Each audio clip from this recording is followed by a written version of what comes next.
It's a full body mind change when you lose someone and you have to see your life now differently than you'd imagined it would be before.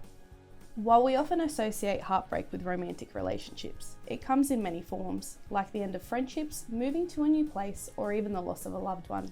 Steve, in your experience, how are these different types of heartbreak similar in how they might affect us? Well, the scientific approach would be to look at evolution. Human beings need each other to survive. So when we lose a person, when we lose a place, when we lose even an object, that challenges our survival. So we would have, out of necessity, a powerful response to that loss. I was going to say, when you speak about loss and indicators, I think about being lovesick. And when I think of that, I believe all of the physical things that you can experience, like being nauseous and losing your appetite. Is this something that happens in our brain, or is it something we're reading into?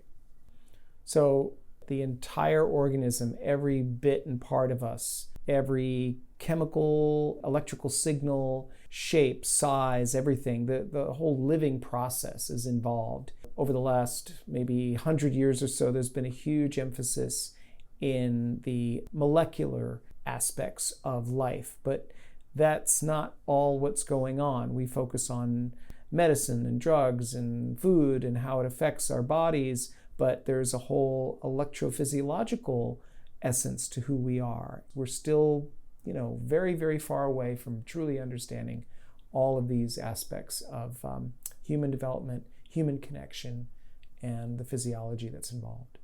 When you're heartbroken, how does that physically manifest? Well, we know there are certain biochemical changes that can occur.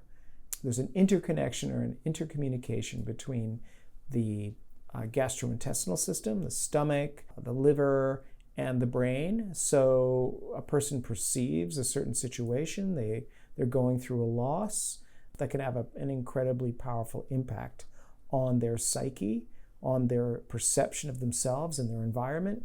That can cause their body to adjust accordingly, maybe in a way to adapt better by shutting down. So don't eat. Something's gone wrong. Maybe slow down. Stop what you're doing. You've done something wrong. So the body itself reacts in that way. The same way when we're facing a threat or a danger that's more immediate, it shuts down our immune system because we don't need that at the moment. So it rallies our energy, our resources to focus on something else. Now, in that situation where we've had a loss and we're feeling sick to our stomach, or we just don't feel very energetic, maybe that adaptation is to make us focus more on resting and recovering from that loss. It just refers to the fact that we need time to adjust. We need time to rest and reconfigure both mentally and physically, because it's all one thing. So when we're feeling heartbroken, our brain is now trying to adapt to our new reality. Well, when you think about it, the complexity of your brain, right? So 100 billion neurons, and each one with tens of thousands of connections. So it's trillions upon trillions of connections that we assume is involved in the creation of your perception of reality. So now you've been forever many weeks, months, or years connecting reality with that person involved. And if they're important to you, that's your mother, your father, your life partner, whoever, your best friend, your entire perception of reality had them in it. And so all of those trillions of connections were involved with that person. Now what are you having to do? You're having to deconnect and reconnect other ways. So that's a lot of work. That's a lot of rewiring for your brain to do. It's a physical change, and it involves your entire body, because all of the neurochemicals that are used in your brain are also used in other parts of your body. All the cells of your body are interconnected. So everything is involved. It's a full body mind change when you lose someone and you have to see your life now differently than you'd imagined it would be before. So when this big rewire is happening in our brain, is it a good idea or a bad idea to to stay friends with your ex? Does it complicate your healing process? Well, it would depend on the situation. It would depend on your ex. It would depend on you. If you're staying in contact with that person makes it more difficult for you to adjust to the new reality of having a different kind of relationship, and you keep trying to revert to a relationship that existed in the past but doesn't exist in the present, then it's probably not such a good idea. I feel like going through a breakup, you lose a part of yourself. Why does it take so long after we're going through that really big emotional state to feel like ourselves again? Well, it would make sense. I mean, who can know for sure? But it would make sense that if we are constructing our reality ourselves, right, which is the assumption here, that we create our picture of reality, then we're creating a picture of ourselves with another person. Now we have to redraw that entire picture and remove that person and think of all the connections between ourselves and them. So that refers to how we see ourselves. If we see ourselves in some respects as that person saw us, if they were reflecting back to us and we were utilizing or depending on their feedback to us or their description of ourselves, then we are redefining ourselves in different ways. So it depends on the nature of a relationship. If you had a more independent sense of yourself and you relied less on that person as the way you defined yourself or the way you saw yourself, then it would be probably easier to move on. It depends on how you create your relationship with others. What if our future expectations weren't necessarily romantic relationships, but the loss of a loved one when it comes to grief? How do we honor grief in a way that doesn't completely overwhelm us? It's an interesting question. How do we honor grief in a way that doesn't completely overwhelm us? It's a matter of putting things in perspective. So when we lose a person and we go into grief, we accept that that is part of our human experience, and grieving is an important part of it, and something not to run away from or to be afraid of, but to embrace as a normal part of our existence. Heartbreak leads itself to growth, self-awareness, and a lot of strength. How does that coin flip from feeling vulnerable, lost, and unsure of ourselves? Well, we are, I think, challenged to redefine ourselves independent of the person that we had connected to. So as we disconnect, we realize we may have developed some dependencies that weren't 100% in anyone's best interests, and therefore we have to meet that challenge by discovering who we are independently of that person. I often say, when two people are swimming in the ocean, if they're not both swimming independently and, kind of one's drowning a little bit, one will drown the other one. So it's important that both people in a relationship are able to swim on their own. And when they choose to be together, that generally results in a more healthy, more vital, more powerful relationship.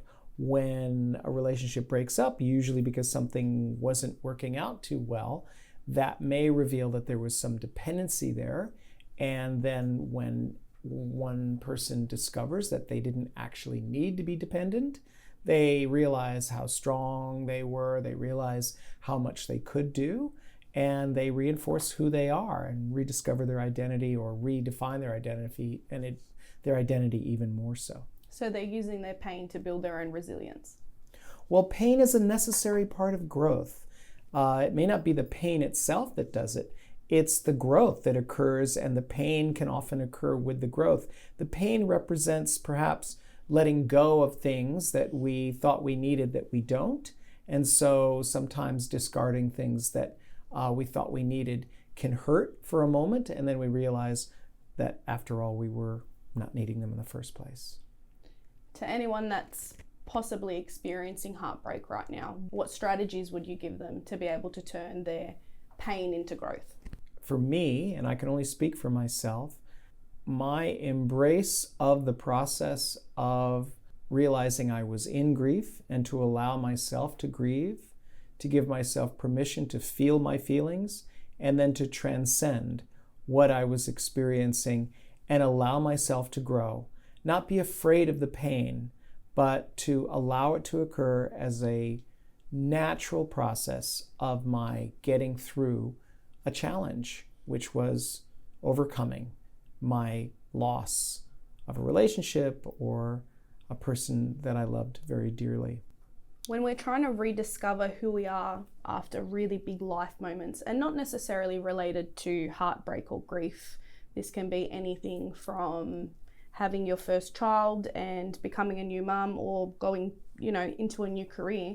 Are there any strategies that can help us reconnect with the parts of ourselves that we may have forgotten or would like to create? I don't want to come off as somebody that's like giving advice or like as an expert just because I have, training and experience in this field. I think every human being is an expert of their own life and should empower themselves. So I would just say that, life is something we have limited control over, and we should try to treat ourselves as best as we can, because then that's how we can be there for others. If we treat ourselves with respect and caring and love, then we will project that outwardly as well. And that's how we can be the best friends, the best family members, the best people we can be, is to be that way to ourselves, to treat ourselves the way I often say, how you would treat a small child. You treat them with love and caring and concern and tolerance. Just treat yourself that way. And you'll find that that will increase how you behave outwardly in the world. And not always, but sometimes, more than often than not, people will respond in kind. So treat yourself like the child you are and accept whatever comes your way. Well, I have to say, as I'm often reminded by my wife, I'm definitely a child, and I think we all have that child inside of us, and we should maintain that curiosity, that childlike quality, because children just enjoy life and relish in being alive and in being curious and intrigued and passionate about the world. Children are the ultimate scientists because all they're doing all the time is experimenting. Everything is about trial and error, and children don't mind making mistakes. If you've ever seen a toddler learn how to walk, how often do they fall? And with just pure bravery, they just fall, hit themselves, cry, get up, and do it again. That's how we learn how to walk. It's how we learn how to speak. Without having any knowledge whatsoever of language, they acquire language. It's a miracle. Children are constantly curious, constantly looking at the world in a new and novel way. They see mystery in everything. And having that point of view, that curiosity, that childlike approach to life, that's the core of science. That's what gives us information. That's what allows us to move forward and become more aware of ourselves and the world around us. That was Dr. Stephen Wolfson on The Good Shift. Thank you for listening to today's episode. We hope you found it insightful. Don't forget you can listen to more episodes on YouTube and Spotify. For extra tips and updates, follow us on Instagram and TikTok to learn more about the Neuroscience app. Download the app to access exercises that enhance your emotional awareness and help you make better decisions aligned with your life goals. See you next time.